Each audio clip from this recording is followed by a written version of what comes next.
Hi, everyone. I'm Margaret. Thank you for the beautiful introduction. So my thesis, as said, is called Such a Method of Doing Business. This is the actual script that is from. It was from one of my documents. I thought it was an entertaining quote. So I'm going to start with some context. There's a wide range of contextual knowledge in this room, so I'm going to start very basically. But if I miss something, feel free to just ask me questions if I've skipped over something that's really confusing to anyone here. This is the Indian Ocean. This is Jeddah, and that's Singapore over there. And these are the only two locations you have to know for this thesis presentation. There's a lot of water between these two places. In the 19th century, which is where we're going to be, steamships were a thing. And steamships were a lot faster than the boats that people used on the Indian Ocean before steamships. In fact, they were a lot faster and they were a lot cheaper. And so that caused a lot of the context that we're going to be sitting in the 1870s in the Indian Ocean Hajj. And so in 1869, just before our story starts, the Suez Canal opens, and this lets a lot of steamships from other places in Europe, specifically British steamships, for example, have easier access to the Indian Ocean. There are a lot of different factors that the colonial governments sort of associate with the rise of steamships in the 1870s, things like disease transmission. They get very concerned about cholera being spread across the Indian Ocean. They also get very concerned about the fact that there are a lot of Muslim pilgrims on the Indian Ocean who can now complete the Hajj, who were not able to do so before. And they're very worried about the fact that these pilgrims are a lot poorer than the pilgrims who were completing the Hajj before. And they're worried about these pilgrims bringing cholera to the Hijaz, and they're worried about these pilgrims not being able to get home and becoming stranded in Jeddah with no means of getting back across the Indian Ocean, for example, to Singapore, where they originally came from. And this is a large problem, especially in the 1880s. There's a lot of documentation about colonial governments worrying about this and talking amongst themselves about how much of a problem this is. And that's sort of the context that we're sitting in here. In the 1870s, which is the decade that we're actually going to be in, is just prior to the main concern about these things, but these issues are starting to arise and people are starting to be worried about them.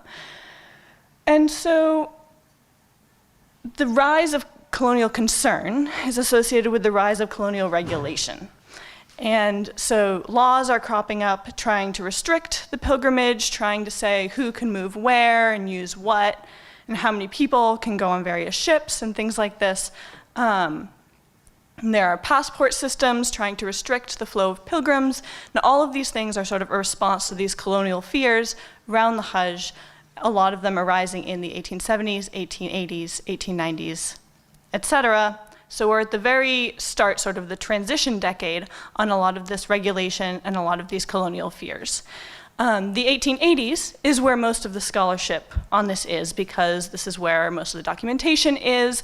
This is where you get sort of, people are more comfortable with steamships, companies are more comfortable in their steamship routes and how their business is working. And so the 1880s is also when a lot of the sort of company dynamics settle down. You end up with a monopoly over the Hajj between Singapore and Jeddah in the 1880s, which is sort of the after story to the story that I'm going to tell you now. So we're going to start in 1874 in the British consulate in Jeddah. And the British consulate had been empty for somewhere around 3 years, unclear sort of when the last person left, but it had been empty for a while by 1874.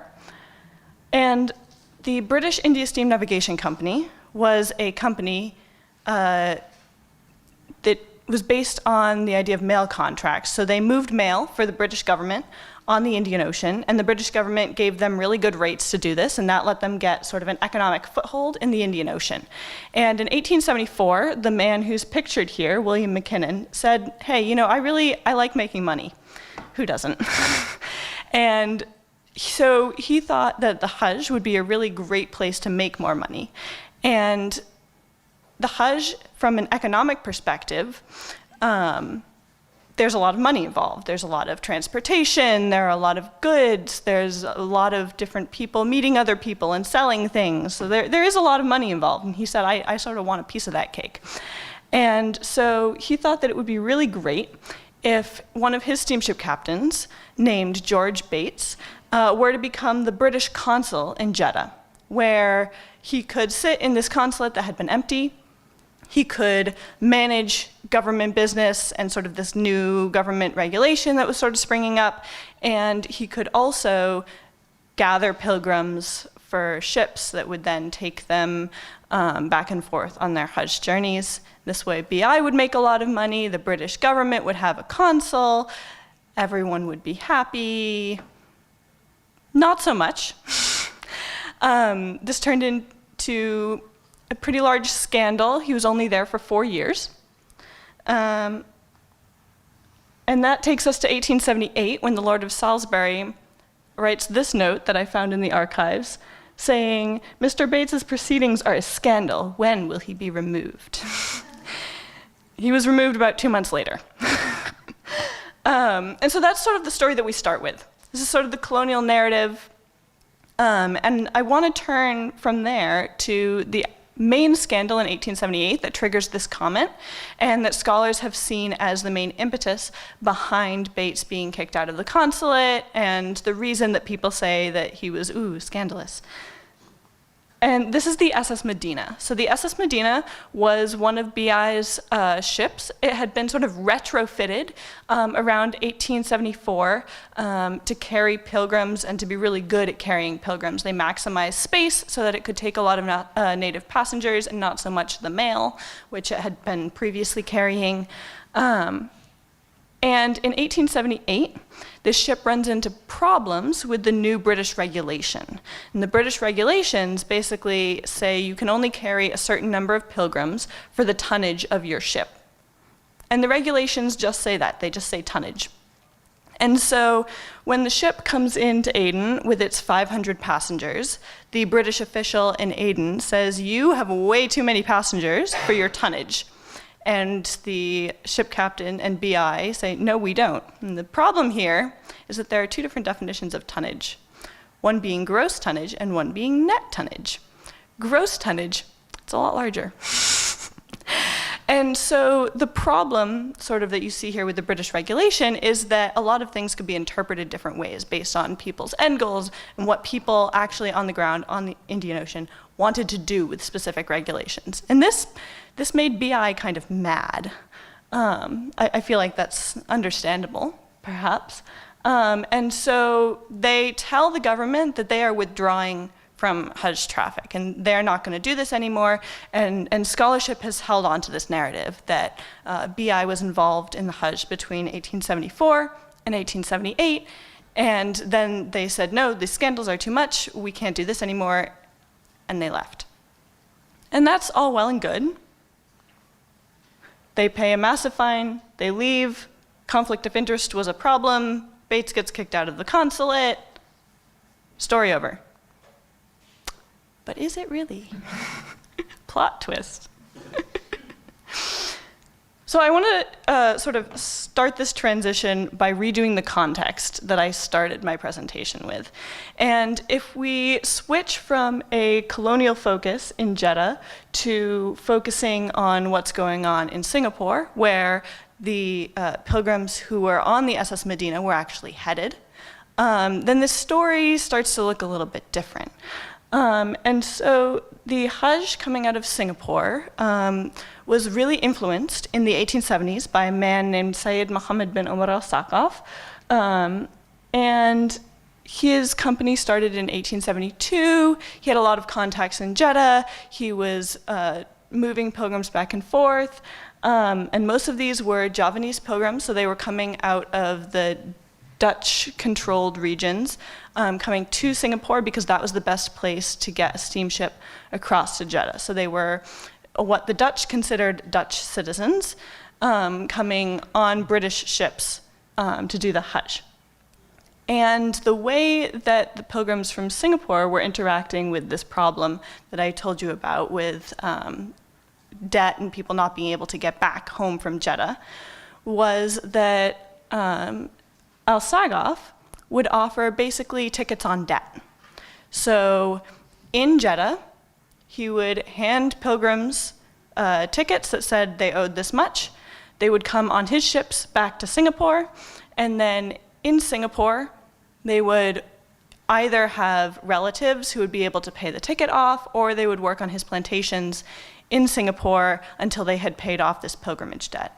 And so you don't really see scholarship or anyone talking about the problem with Javanese pilgrims being destitute in Jeddah, and this is why.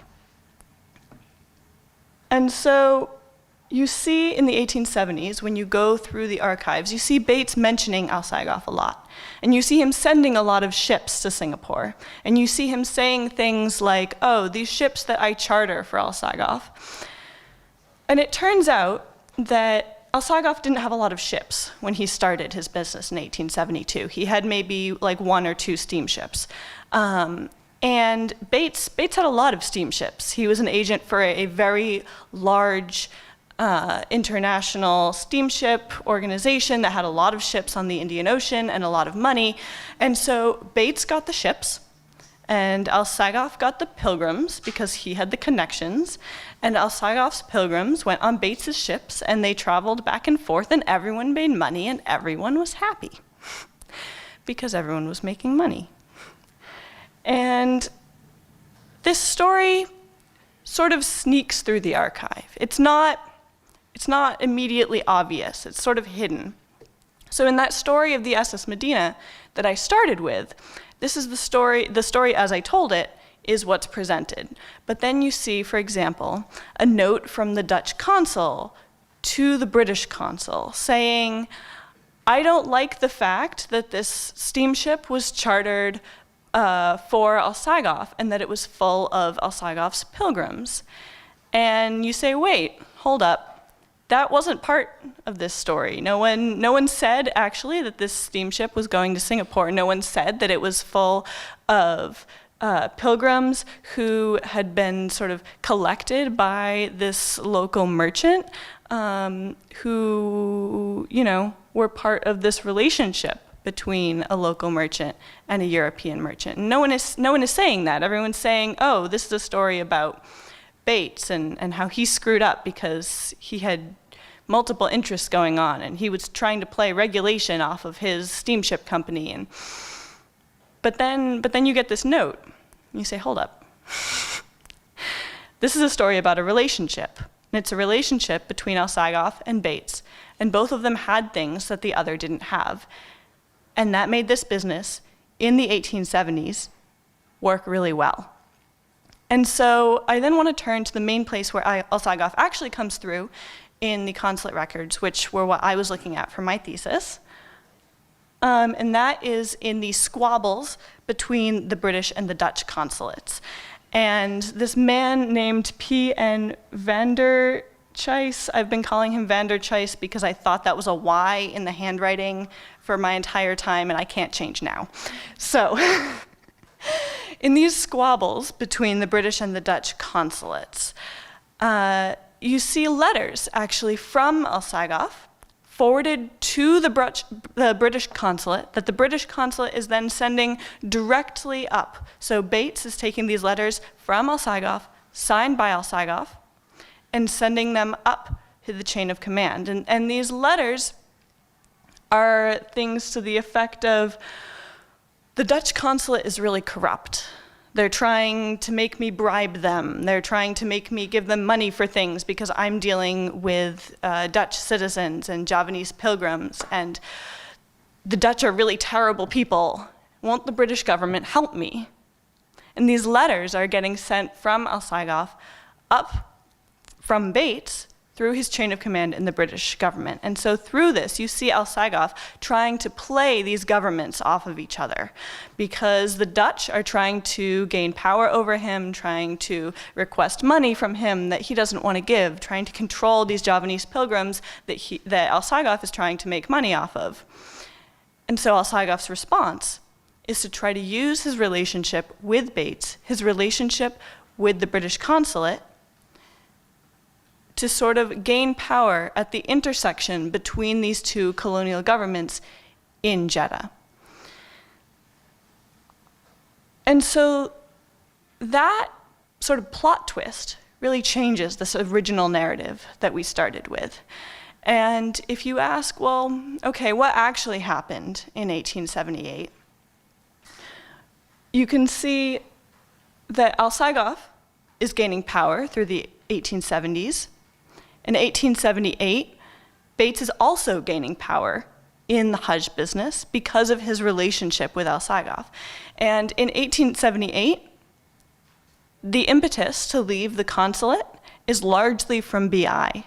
One of Bates's vice consul, who is also an agent for BI, actually resigns himself. The British government doesn't kick him out. Bates's official request for him to leave comes very shortly thereafter and is basically the same letter that his vice consul handed in as a resignation to the British government.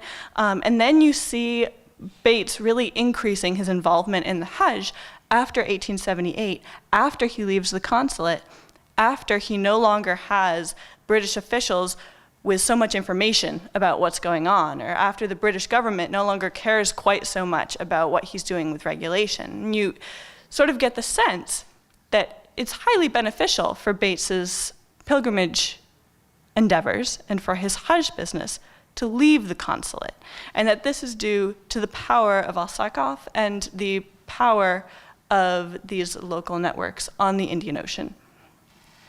And so there are a lot of different ways that this transition happens. There are various people in Bates's business, such as this man named J.S. Oswald, who actually turned down consulate positions after Bates's experience and say, no, that was awful, I don't want to do that. And then in 1883, we come back to the monopoly that I mentioned in the very beginning, and you see Al-Sagoff actually forming a monopoly between Singapore and Jeddah, based off this power that grows through the 1870s that he eventually ends up with in the 1880s in the form of a monopoly, which is sort of the ultimate control over this business between Jeddah and Singapore.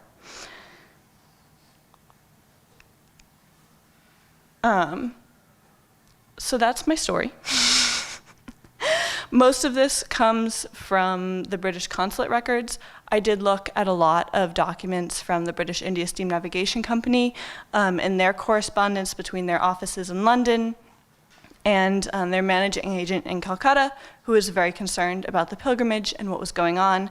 And you see that the corporate angle is sort of different from the colonial angle. And that's sort of the main takeaway here, is that when you look at these relationships from a corporate perspective, it allows you to see the relationship between Bates and Al-Sagoff. It allows you to see things that otherwise you would say, oh, well, you know, this is a colonial narrative. Bates is part of the colonial narrative. Well, is he really? Or does saying that Bates is part of the colonial narrative actually undermine your ability to understand how local networks are functioning and be able to see local networks come through colonial records? So, I apparently have a minute left, but I think I'm going to end on that. So my thesis was entitled The Tyranny of the Tabloids, Identifying Methods of Exclusion in Press Coverage of British Muslims. This project began with the essential question of how can coverage of British Muslim celebrities in the tabloids speak to the tabloid press's portrayal of Islam in British society. Throughout the duration of the thesis, I attempted to answer this question by breaking it up into 3 progressing parts. Part 1 looked at the history of the tabloid press in Great Britain. When and how did the tabloids develop in the UK, focusing on how the tabloids have come to not be to be not only the most popularly read papers in the UK, but have developed a unique and powerful cultural impact in society. I will explore the details of this popularity and this importance as a cultural symbol in detail later on. Part 2 analysed the history of Islamophobia in the British press to see what representations of Muslims in the British press have looked like over time and how these portrayals manifest differently in the tabloid press in contrast to the broadsheet and TV-based news counterparts. I particularly am looking at the attitudes towards Muslims and Islam in Britain in the press, using historical markers like 9/11 and the 7/7 bombings, as well as domestic political and cultural shifts, including the rise of UKIP and the oh-so-famous Brexit, to track changes, identify common themes, and attempt to understand more accurately why Muslims would be portrayed in the tabloids in certain exclusionary ways over others. Part 3, the heart of my thesis, consists of the profile analysis of British Muslims in the entertainment industry and the political field. This section represents the heart of my findings, and I attempted to apply the content developed in the first 2 chapters to my own collection of tabloid materials. I have selected 4 British Muslim celebrities and attempted to recreate their tabloid personas, or the way that these people are portrayed in the tabloids, in order to analyze strategies of exclusion enacted by the press. I conducted analysis of these people as they are depicted by the tabloids, aiming to identify the exclusionary and Islamophobic methods used by the tabloid press in regards to these specific 4 characters. You know, I should have switched that beforehand, but that is everything I just said on a slide. Okay, so before diving in, I wanted to briefly go over the relevance of this thesis within current studies and knowledge. First, why the tabloids in studying Islamophobia in the UK? As I mentioned, the tabloids are the most popular form of press in Britain. Online versions of these tabloids, such as the Daily Mail, the second most popular tabloid in the UK, is one of the most widely read English-language news sites in the world. Their importance in society is, by definition, because of their popularity. However, despite this, there's a perceived gap in the specific relationship between the tabloid press and anti-Muslim sentiment in the UK.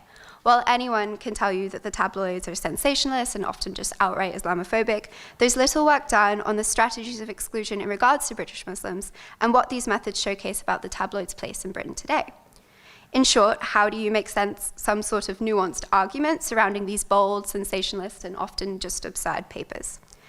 This gap is part of addressing the importance of studying modern and relevant manifestations in Britain today and throughout the Western world.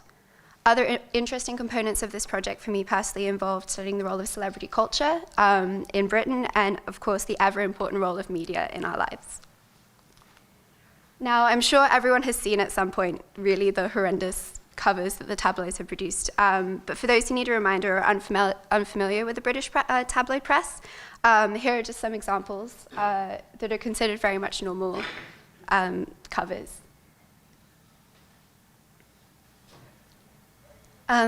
So I'm going to unpack my methodology and sources for each section of the thesis.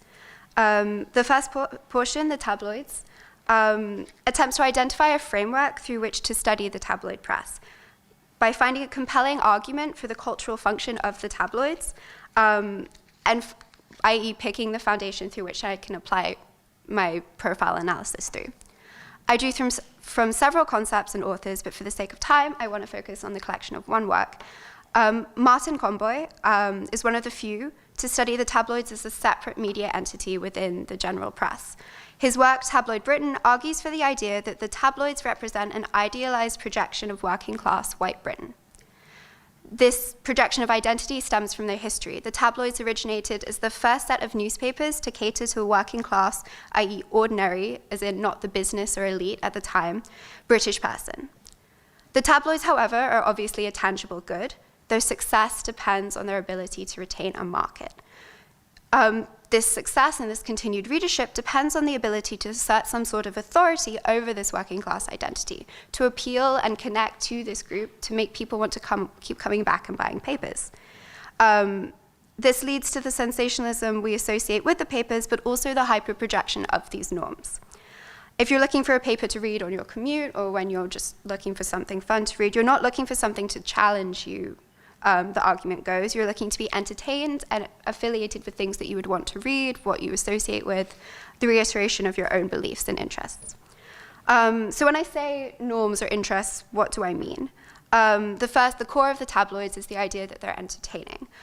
This is true in their content, but also true in their formatting. That's how the bold colors, the images that you can see here, and you'll see throughout the presentation, that's where they come from. There's bold colors, shocking headlines, the use of humor, the use of scandal, and the use of things that shock you and make you want to read more.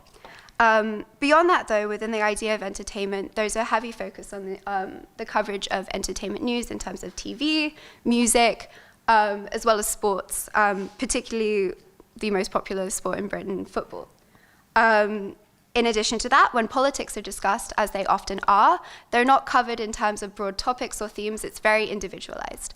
So you see the Queen backs Brexit, or that's a separate headline. But they're very individualized, and they focus almost always on domestic political issues. There's no conversation of foreign policy or foreign affairs. This tabloid identity in Britain represents the norms and these ideas projected by the tabloid press over time, as these ideas and these values have changed. And by using this norm value system in studying the tabloid press, by default, this becomes a conversation about inclusion versus exclusion. The tabloids advertise and cater to a certain group of people and aim to exclude or other those not included by those norms. This is where the conversation about Islamophobia and the treatment of British Muslims comes in. So in my methodology and sources and discussion of Islamophobia in Britain, and I'll go over this briefly for the sake of time, I was primarily interested in studying Islamophobia in the British press through critical discourse analysis. Critical discourse analysis are a qualitative examination of linguistic and social practices within the British tabloids in reference to their treatment of British Muslims. CDA pinpoints patterns of representation in British Muslims, particularly focusing on the tools used to separate and diminish their presence in society. Examples of this range from the spikes in association between Islam and terror after terrorist attacks, to the alternative spellings of the word Muslim, a particular strategy used by the Daily Mail to change the spelling of Muslim from M-U-S-L-I-M to M-O-S-L-E-M for intentional political and problematic, to deliver a problematic message. So in using critical discourse analysis to study patterns of exclusion in tabloid coverage is the first heart of my methodology in terms of Islamophobia.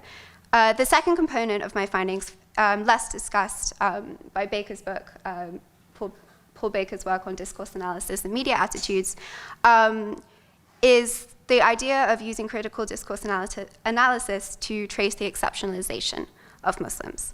Arzu Morali has frequently written on the concept of the impossible Muslim. She argues that British society has created the figure of the impossible Muslim, identifying a central tension between being Muslim and being British.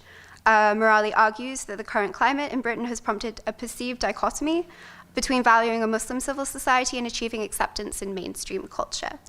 British Muslims, therefore, engage in a complex identity negotiation dictated by ultimately exclusionary understandings of religion and civic identity in British society. Tabloid portrayals of British Muslim celebrities offer evidence of the consequences of this framework, perpetuating this dichotomy by creating celebrity personas in the tabloids in accordance with the traits deemed acceptable by these norms. The tabloids portray certain British Muslims as Muslims without, to borrow Morali's own phrasing, the excesses. They are Muslims just enough to be Muslim, but not enough to challenge the determined norms that the tabloids would like you to think.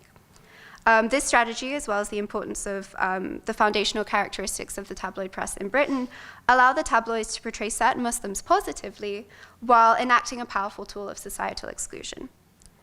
Crucially, as I'm going to progress into the actual profiles themselves, this assessment of religious identity is not about the beliefs of the celebrities themselves, but rather, like all celebrity profiles, the artificial personas created by the press.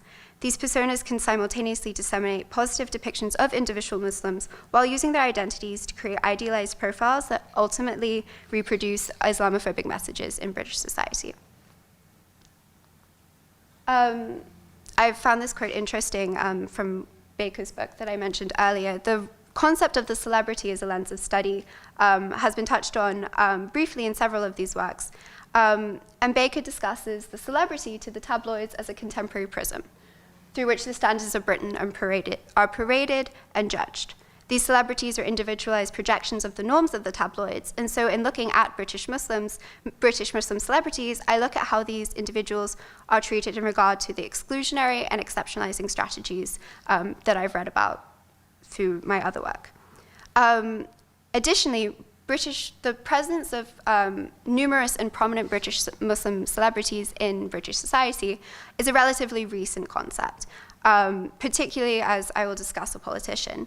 Thus, their profiles demonstrate recent and relevant opportunities to study this personalized projection of tabloid norms in respect to Islamophobia in Britain. In terms of the tabloids themselves, my analysis of the tabloids consisted of the collection of primary source materials from the three most popular tabloid papers in the UK, The Sun, the Daily Mail, and the Mirror.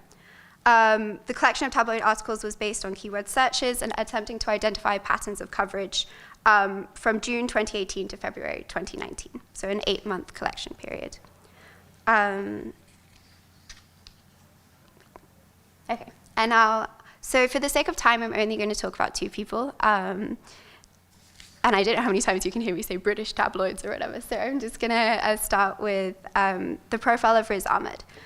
For those who don't know, Ahmed is an actor, rapper, and activist. He rose to fame in the early 2000s, but most recently has been known for his roles in the HBO series The Night Of, as well as his appearances in Star Wars Rogue One and Marvel's Venom. Ahmed is also known for his rap persona, however, Riz MC. He's released numerous songs and performs frequently as Riz MC, and one of his most popular tracks being Englistan, which was released in 2016 and became a hit single. However, the tabloids don't depict Riz Ahmed as this one man, one journey, one figure. Instead, they have created almost two distinct tabloid personas in reference to this actor and rapper. These distinct personas reflect two separate strategies of exclusion that most appropriately fit each profile. The first is that Ahmed is an internationally renowned actor. This exceptional figure, he is an exceptional figure. Ahmed's success story is based on him being born in a working class background in London to Pakistani parents, and despite the setbacks of income, race, religion, Ahmed receives a scholarship to a private boarding school and then attends Oxford to study PPE, a degree known to produce some of Britain's future prime ministers and politicians. The culmination of this success story, according to tabloid coverage, is Ahmed winning an Emmy for his role in The Night Of in 2017. This made him the first South Asian and the first Muslim actor to win an Emmy. Ahmed, by definition, according to this tabloid persona, has managed to live an exceptional life. He's left his home and entered into mainstream celebrity culture to be accepted by his education and his accolades. The images released by the tabloids of Ahmed in this profile, therefore, showcase him receiving awards on famous British talk shows, very much a famous actor, such as like the image in the bottom left-hand corner of this. Yet, even on the red carpet, Ahmed has been vocal about representation in the entertainment industry. The tabloids have responded to this activism by focusing on his identity as a beacon of diversity in acting, particularly lifting his positive comments on inclusion in acting and applying that to his profile. In contrast, this persona could not be more difficult from the current depictions of Riz MC. First off, there's a lack of coverage surrounding Riz MC. Despite Ahmed's very much well-known fame, his rap persona is rarely mentioned in the tabloids. So we're talking in hundreds and hundreds of articles he's rarely referenced to. However, the parts of Riz MC featured in the tabloids are deemed controversial and often inappropriate. This is particularly interesting because Ahmed's raps aren't just less red carpet ready, they directly and boldly tackle some of the issues discussed in this thesis. Unlike the suit-wearing Ahmed the movie star, Riz MC is depicted as brash, rude, and radical. The only major coverage of him includes the fame associated with the song Englistan. As the title suggests, Ahmed uses the track to both celebrate his identity and call out deeper prejudices against people of color and Muslims, particularly Pakistani Britons, that exist in English society. For the sake of time, I won't showcase a clip, but rather use this to highlight that if you contrast even just the image of him on the top right hand with the image of him on the bottom left, and with the knowledge that I've just discussed, the tabloids have created two almost entirely distinct images of Ahmed. While the first image reflects the tabloids' attempt to integrate his activism with an exceptional Muslim figure, the second emerges from exclusion and challenging this activism as threatening to the norms of British identity. This contrast showcases how the tabloids are creating profiles of British Muslim celebrities like Ahmed that allow them to report on facets of the figure's lives that they wish to highlight, while either ignoring or condemning equally prominent features of the same person's life. The tabloids assess and manipulate parts of Ahmed's identity through their coverage of his life, whether it's the strategic omission of certain facets of his career or the subtly negative coverage of Ahmed's work in rap.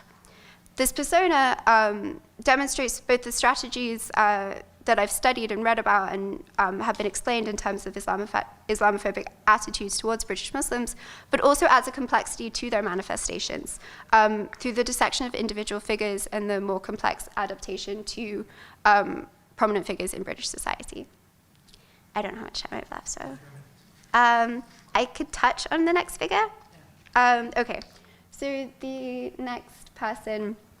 So I wanted to offer a brief other example of another profile that showcases some of the nuances and challenges to tabloid strategies of exclusion. In May of 2016, by the largest popular majority in history, Sadiq Khan was elected to be the mayor of London. The first notable feature of Khan's profile is the presence of articles that unfairly associate him with extremism and radical Islam. The Sun and Daily Mail, in particular, have been known to proliferate stories about him associating with terrorists or having friends or neighbors who are in Al-Qaeda, that kind of thing. This is a classic case of exclusion and classic tabloid practice. However, the aspect of Khan's profile I'd like to highlight lies outside of the standard tabloid prejudices and represents a unique interaction between Khan's identity and the tabloid's agenda. Khan succeeded by such a majority in his mayoral campaign because his platform was rooted in the idea that he's a mayor for all Londoners, that he represents London. He often spoke about his humble beginnings, much like Ahmed, as the son of immigrants, but instead of narrating this as a remarkable exit from a community or an exceptional story, he has repeatedly stuck by the idea that he's not rooted in the exception or the other, rather that he represents the norm. This idea and the tabloid's response to this idea represents a direct contradiction between what he's saying and what the tabloids and their ability to survive and maintain their cultural prominence in society depends on, the idea that they are the norm and he is the norm. So, as I mentioned, the tabloids have particularly been, in their association with him in terror and the highly politicized nature of his coverage, have attempted to exclude and diminish this narrative, while his popularity and his success in the political field offers a very powerful counter to the tabloid agenda and an indication that the tabloids not only recognize the threat that this kind of narrative poses to their ability to continue to exclude British Muslims, but that may have to change in the future.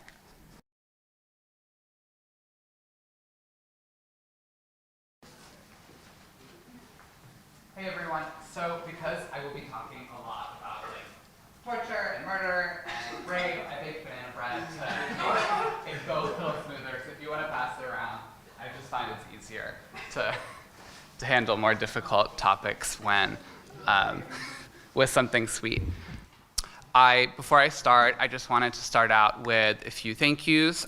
First, I wanted to thank Professor Winder. I wrote my capstone for his course, Policing and Imprisonment in the Middle East, and include a lot of what went into this capstone were concepts I learned from his course. So very thankful for him and helping me work through this. And I want to thank my advisor, Professor Ahmed, as well for helping me throughout my time at Brown. And also, I guess, a little shout out to Professor Tuxas for also teaching me. So blessed to have three. So before I get into the content of my capstone, I sort of want to discuss the state of knowledge production regarding queerness and queer people in the Middle East and sort of situate my work in there. I use the word queer to discuss the LGBTQ community as to not assign a fixed identity on anyone and create a larger category that people can identify in different parts throughout. So for an I'm going to reductively describe a reductive discourse for a second, but discourse on queer communities in the Middle East, particularly within the Western Academy, there tend to be two sides. On one camp, there are people who critique how Middle Eastern regimes discuss or treat queer communities as, indicative of a conservative, Muslim, backwards, corrupt society, and highlight Western treatment of queer communities as a sense of, Western superiority over the Middle East. And then another side, sort of almost as a reaction to that response, there's been scholarship that has tried to cite in queer communities, but also queer activism within the Middle East as a tool of the West, whether it be neo-imperial or neo-colonial, and cited in like Joseph Massad's Gay International of, as if, the discussion around queerness isn't respecting like the culture or religion of the Middle East. So my work tries to move away from this binary and actually de-center the West and center the Middle East and center queer Middle Easterners themselves and their lived realities in the states that they live in and like the ways that they describe themselves and the ways that they respond to policing. So I want to start to talk about the logic behind policing queerness. So my capstone was on the relationship between the police and queer communities in the Middle East, but when you're discussing that, you also have to talk about who's behind the police, which is the state. So the main, after a lot of research, I found that the main logic behind policing queerness came from the desire to bolster state power and boost legitimacy of the state, particularly around discourses of public morality. So targeting queer communities, particularly because of rampant bigotry and homophobia and transphobia. Pew Research Center has released polls that showed that 97% of Egyptians believe that homosexuality should be rejected, quote unquote, 80% of Lebanese. So because of this existing bias, targeting queer communities is a really easy way and popular way to impugn on individual freedoms. So online surveillance of queer communities is a popular way for the state to expand online surveillance. And it's a way to expand the police state and serve as ways to build up the state's legitimacy. So different scholars have talked about a lot how these Middle Eastern states, a lot of which are authoritarian, are relatively weak on the international scale, whether that's socially, economically, politically, and also maintaining control over their own populaces is a difficult task. So to build legitimacy, it's easier to prey on an internal threat, and an easy one has been queer communities. And the state has posed itself as this arbiter of public morality and casting queer people and queer bodies as immoral. So that serves a dual function of hiding the state's own immorality through other forms of policing or corruption and arguing within a patriarchal ideology that it's queer people specifically that are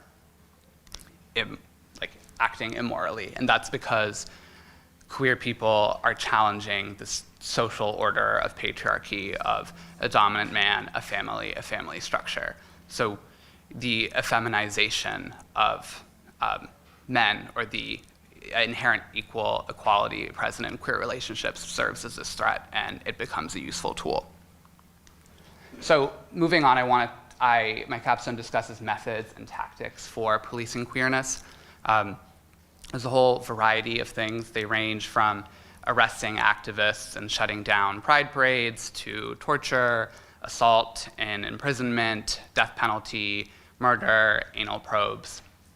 And my capstone tried to detail those across different countries and sort of develop, a consistent theory for why the state is employing these behaviors and whatnot. Anal probes, for example, just because I don't have much time, so I'm going to pick a few examples. Anal probes are a form of forced sexual assault done by police officers or medical professionals on transgender women and queer men who are perceived to be like receptive in anal sex, and like by sticking in a certain object, there's like a test to determine whether that person has engaged in homosexual activity. So there's an extreme like violation of the body, but also the private sphere. The police make accounts on online queer dating apps and use that to entrap queer men. There's group arrests. So queer parties, weddings, bathhouses are publicly arrested, and it's a big aspect of all of these mechanisms of policing is their intention for public spectacle. So when the Egyptian police raided a bathhouse a few years ago, they paraded 36 people out into the street naked and handcuffed them, and they had purposely tipped off news crew to come and film beforehand. So it's this idea of creating public spectacle to hold the state up as this arbiter of public morality and entrench its power. And for secular authoritarian states that, you know, their main opposition tends to be Islamist parties or more conservative groups, policing queerness is an easy way for them to bolster their conservative bona fides and like push away this these opposition groups without actually giving them tangible demands. I want to talk about disproportionate. Oh, I have 1 minute. 2 minutes. So a big part of my capstone looked at disproportional policing and took an intersectional approach in the sense of looking at how two identities can make the individual's experience worse with policing. So, for example, looking at queer refugees with an intersectional approach is looking at how being queer makes the refugee experience worse and how being a refugee makes the queer experience worse, and combined has led to disproportionate policing. So, going through them a little quickly, I looked at low-income communities and how they are disproportionately policed. So for example, in Lebanon, there is a gay bar called Bardo that is actually known about by the police, and sometimes there's a detail for that bar on the weekends, but that is for an elite, high set of Lebanese people, whereas in lower-income neighborhoods, there are regular raids on queer spaces, and a recent arrest of over 40 people, they were all subjected to anal probes. So low-income communities tend to be more highly policed than elite queer communities, especially very elite queer communities that have access to political and social capital to avoid policing. I also talk in my capstone a lot about queer communities in warfare. So in war zones, the absence of rule of law allows both state violence and social violence to increase because there are no consequences.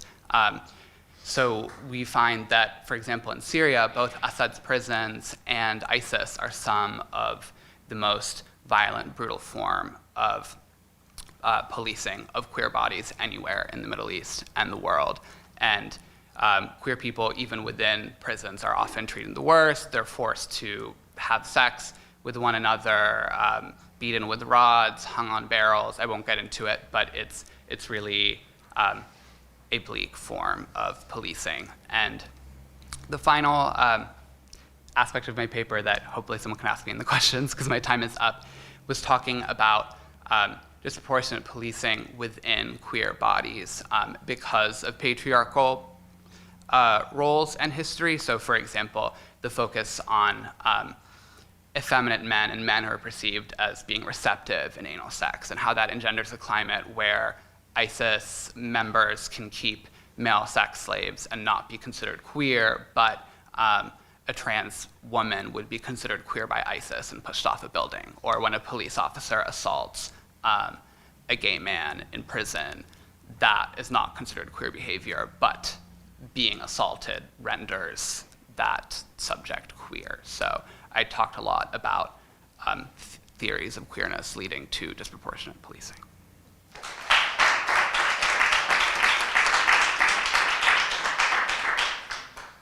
So I apologize, I did not make any banana bread, but I appreciate you all being here in spite of that. So as Professor Winder just said, my capstone is titled Social Statelessness in the Palestinian Diaspora. And if you were like me a few months ago, then you probably haven't encountered the term social statelessness before. So I'm going to begin with that. Is it the red button? Oh, okay, yeah. And that's, I mean, either you haven't looked at statelessness much, or even if you have, it's a relatively new term. It was put forth by Kurdish studies professor Latif Tas, who does a lot of work within the Kurdish community in Europe. And he's done a lot of interviews specifically looking at concepts of statelessness. And out of his conversations with many Kurds in Europe, in different countries, including the UK, Germany, and Sweden, and with Kurds from different parts of the Middle East, he touched on a lot of experiences and identities of statelessness that really didn't fall into any pre-existing term or concept. And so he came up with this idea of social statelessness, which differs in a lot of ways from previous conceptualizations of statelessness. And so that's what I'll talk about now. But to define social statelessness formally, it's an existential insecurity within a state based on a collective identity, and that this exists independently of someone's legal relationship to the state. So basically it's an identity rooted in how someone sees himself as part of a greater collective. And this is important because the statelessness that someone experiences when they fall into social statelessness exists outside of their legal relationship. So they could be a citizen and simultaneously be stateless. Their statelessness is informed not by their passport or their documentation, but rather their collective identity and part of a larger group. So in informing this capstone, the questions I went in with were, how does this concept of social statelessness, which was developed for the Kurdish context in Europe, apply to now the Palestinian context in Europe? And once we've tried to take this social statelessness and apply it to Palestinians in Europe, what do we gain from this process? So what are the benefits for us as scholars, and also what are the benefits for Palestinians living in Europe? And with that, what are some of the potential drawbacks? So to go into how social statelessness differs from previous definitions of statelessness, de jure statelessness is sort of the first or the most formalized definition of the concept, and de jure statelessness is enumerated in the 1954 Convention on the Status of Stateless Persons. A de jure stateless person is someone who is not considered a national by any state under the operation of its law. So a simple way to think about this is someone who, say you're a US citizen and the state basically takes away your passport. Your citizenship is formally removed from you, including your documentation to that. So a notable example occurred in Nazi Germany. This is an image of the Nuremberg Laws. And so basically based on individuals' ethnicity, their Jewish blood, they would have their citizenship formally revoked, and thus transforming them into de jure stateless people. So this came about in 1954, and it was in a large part a direct response to World War II and atrocities that came about it, specifically with the Nuremberg Laws. But as you define de jure statelessness, which is a very formal, very tight definition, we also have de facto statelessness, which is something that sort of emerges as a response. So while we have people who formally don't have any paperwork, they don't have any documentation, maybe their documented citizenship has been revoked, there are also individuals who might have a legal claim to the benefits of nationality, but are not, for a variety of reasons, able to enjoy these benefits. They are effectively without a nationality. So these are people who, while they might have documentation like a passport, while they might be formally considered a citizen, and while the state may say that they're a citizen, they're simultaneously denied the protections and privileges that you would normally associate with being a citizen of a state.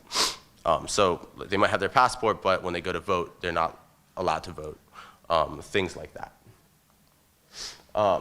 So what is shared between these two traditional definitions of statelessness is that first of all, they're both our statuses. So in that they're very static. You're either stateless or you're not, whether de facto or de jure. You fall into one category or you don't, and you have citizenship. And in addition to that, they're based on individual relationships to the state. So in these definitions, basically what makes you qualify or not is how the state treats you as an individual. And in that, it doesn't take into account collective identities in the way that we'll see social statelessness does. So to go a little bit into theories of statelessness, basically a lot of the theories around statelessness historically base themselves in Hannah Arendt's theories. So in Origins of Totalitarianism, Hannah Arendt frames the state as the ultimate protector when it comes to stateless individuals. So she sees statelessness as the equivalent of rightlessness, and it sort of being remedied by being part formally of a state, which a lot of people agreed with for a long time. But recently, particularly with the scholars Blitz and Lynch in 2012, this is criticized because basically what these scholars say is we can't see the state as the ultimate protector because so often when it comes to statelessness, the state is, rather than the protector, they're actually the perpetrator. So they're the ones creating conditions of either de jure or de facto statelessness. And in that, they're a very lousy protector. So we need to sort of expand beyond that framework. In building off that, Redcliffe in 2013 challenges what I've described just now as statuses of statelessness. So de jure, de facto statelessness are very static categories, and what Redcliffe is saying is basically statelessness is more a condition than a status. So even if you are a citizen, you can pass into conditions of statelessness. And even if you are stateless, you can pass into conditions of citizenship. So that would be, for example, a stateless person exercising political rights within a country, or a citizen being denied the rights and privileges normally associated with citizenship. And so what Redcliffe's theories basically lay the ground for this expansion, is what I'm calling it, into social statelessness. And again, it's based on a collective identity and yields existential insecurity within a state. So my research basically focused on some of the ethnographic anthropological work of the scholar Fidian Qasmieh, who looks at Palestinians in Europe, similarly to what Tas does for Kurds in Europe. And the way she describes her interviewees, she says that they fall on the threshold of statelessness. So in that they're passing in and out of conditions of statelessness, even while some of them are actually citizens of the state that they're in. And this is immediately reminiscent of Redcliffe's theories, because it's sort of challenging this idea of statelessness as a static status, and more looking at it as conditions that you sort of pass into, identities, experiences, rather than just, yes, you are stateless, or no, you're not stateless and you're a citizen. So this is a rally with the Palestinian community in Berlin. So as you can see, there's a very strong collective identity in a lot of parts of Europe when it comes to being Palestinian. While these people may have German citizenship, their collective identity as Palestinians is something that is very strong, especially in the case of a lot of Fidian Qasmieh's interviewees. And so basically I go about trying to apply this definition of social statelessness to the Palestinians that Fidian Qasmieh is working with.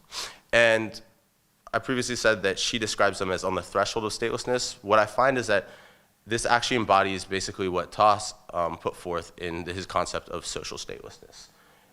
And the reasons for that are Fidian Qasmieh's interviewees, so they a lot of times describe themselves using the term stateless. But when they do so, they do it by drawing on their collective identities, so their Palestinianness, things that go beyond their individual relationship to a state and are really symbolic of their collective identity and membership in groups that extend beyond their self. Palestinianness, which informs their identities of statelessness, a key component of that group identity is the lack of a formal independent nation state of their own. And so through this collective identity as part of a Palestinian national group that doesn't have their own nation state or their own independent nation state, we see emerging an insecurity within the state that they're at, whether it's Germany or the UK or France, which isn't tied to the fact that they have a passport to the UK or to Germany, but rather to the fact that they're Palestinian. And so what you see is that even when people have the passport, they still feel insecure within their state.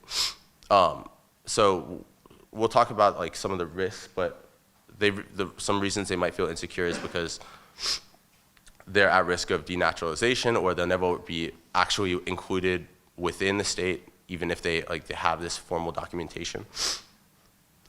So in conclusion, I find that yes, social statelessness, as described by Toss, does apply to Palestinians within Europe, just as it applies to Kurds within Europe.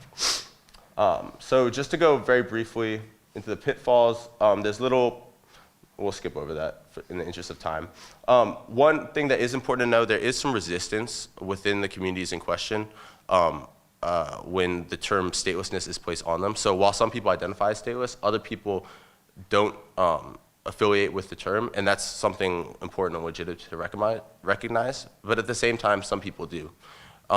And with that, there are important benefits to be had by thinking of people in Europe as socially stateless. So this graphic is just, I thought, a good illustration of the rising nationalism and nativism we see in Europe and around the world.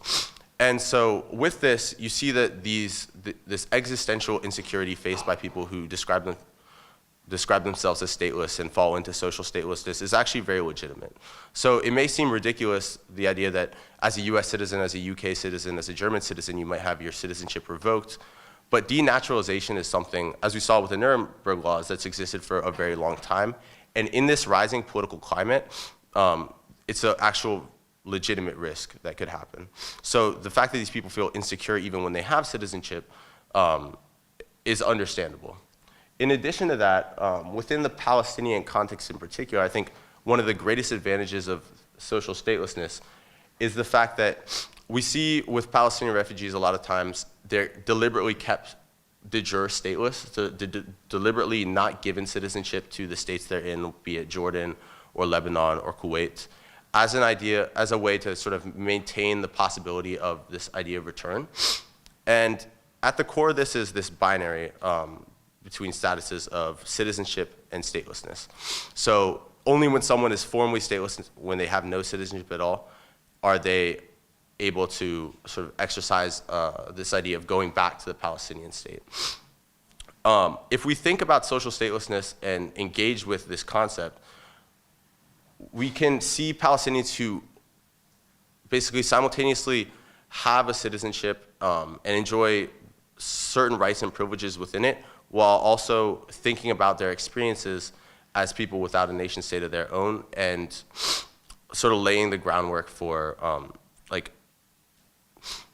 the right of return without denying them a state in the way that so many countries in the Middle East have. So in conclusion, social statelessness can be applied, and criticisms do exist, but there's potential benefits if we actually grasp this concept. So thank you all for being here, and thank you, Professor Haddad. Good morning, afternoon, everyone. First, I want to thank Professor Hamilakis for helping me with this project, and also Professor Winder and Professor Ahmed, and Ramadan Kareem to anyone observing today. So this capstone is a study of demonstrations of solidarity in response to the travel ban, and it was done in the context of a class called A Migration Crisis, Displacement, Materiality and Experience. And in this class, we've been looking at an archaeology of contemporary migration, so studying displacement and migration as it's happening right now through material elements. And protests are one material example of a reaction to this migration and to contingencies on migration. So in this project, I focus on airports as a site of protests and demonstrations in support of migrants and refugees, and also local examples of the effects and the consequences and the solidarity efforts. So first,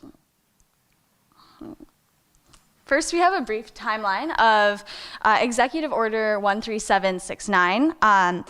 As everyone here knows, throughout Donald Trump's campaign, he spread a lot of violent and hateful rhetoric towards Muslims and regarding the Middle East. And at the time, in December 2015, there was a campaign promise to ban the entry of all Muslims from the United States. And it was met with disbelief by other candidates running for president and by current President Barack Obama, or then President Barack Obama.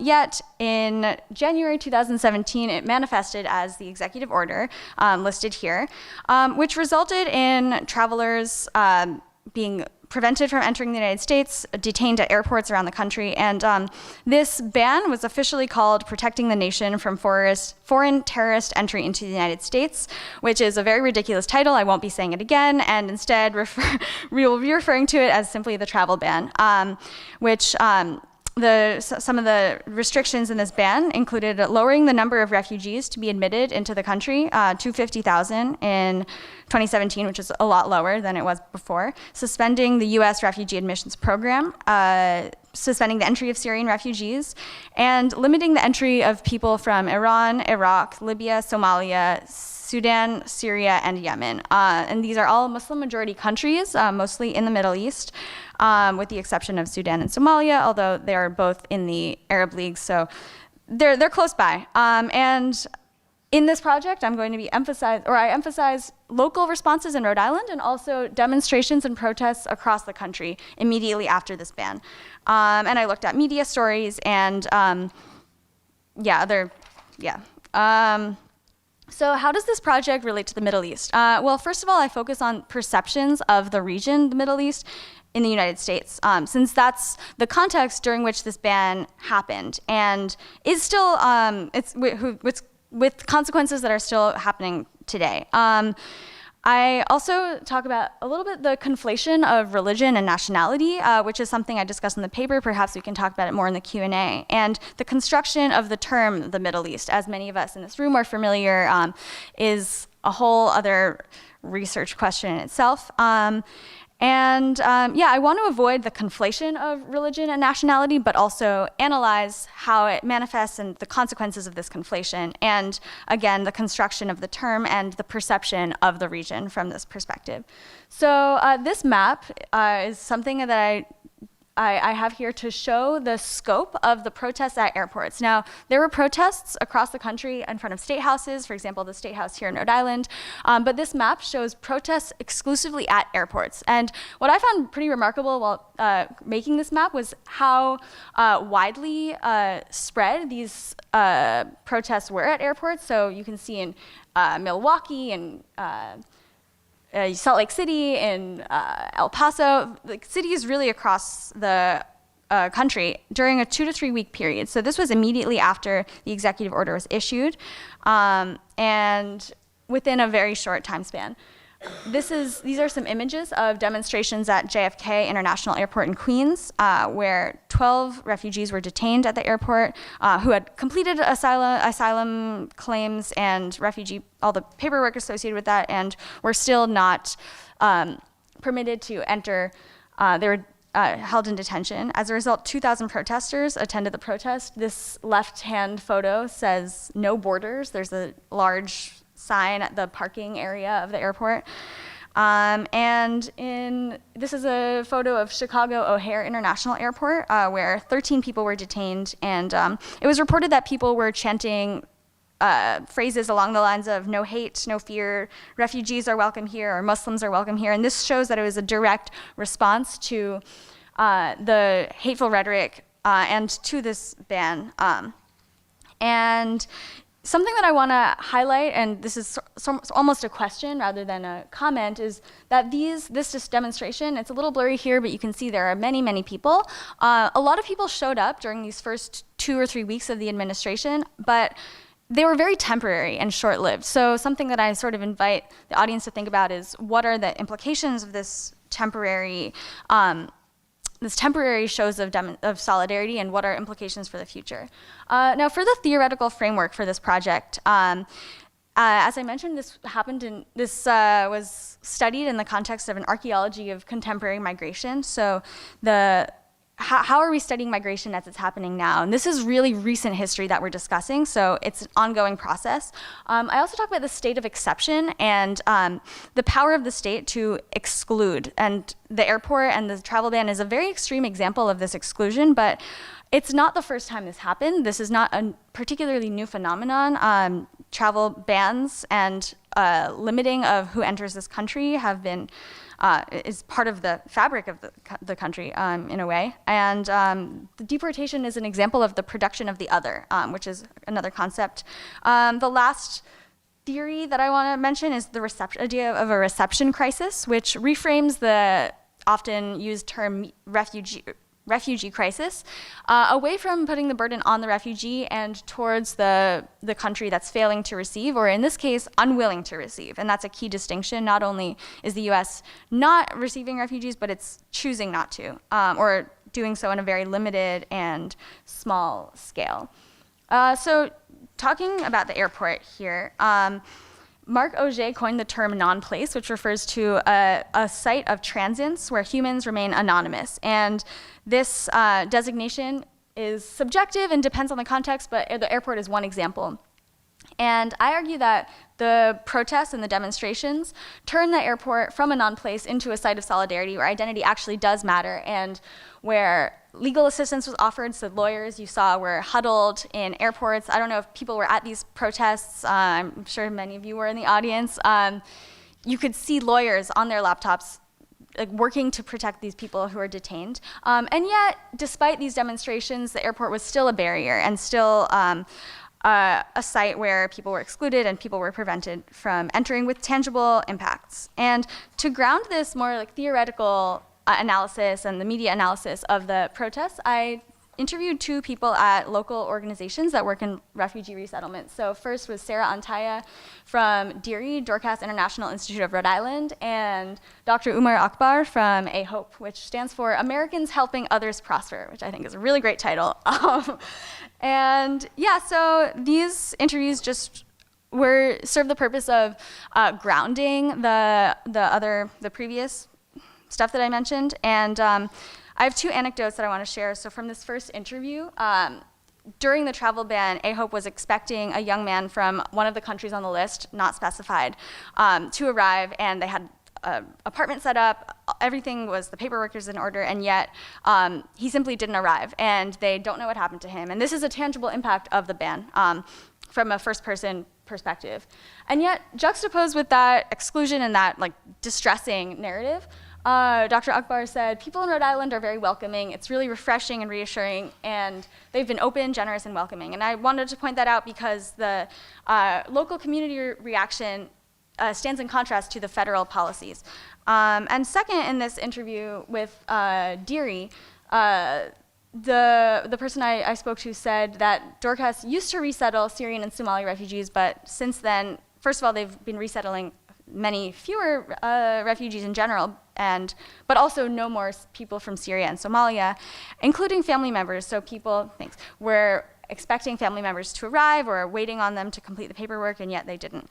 And yet, once again, in contrast, Sarah also told me that after the 2016 election, there was an outpouring of volunteers and donations, so a significant increase, and also more awareness about migration and refugee issues. And one anecdote that stuck out to me from the interview was several landlords called DIRI and said, we want to offer our homes for free to refugees, really showing the community that they don't agree with the policies of the state, with the federal government. So I don't have much time to talk about this, but there were a lot of other reactions to the travel ban, which I talk about briefly in the paper, ranging from other protests at state houses, for example, to a UN statement condemning the ban for many reasons, and also a strike by Yemeni-owned bodegas in New York City, which was a pretty powerful statement going on strike in response to this ban. And finally, conclusions and implications. Maybe we can talk about this more in the Q&A. But the consequences of the ban are still a reality, and it's still happening today. This is an ongoing thing. As I mentioned, the protests were short-lived, but the ban still has tangible consequences right now. And so there are possibilities for solidarity efforts, perhaps at airports and beyond. Thanks so much.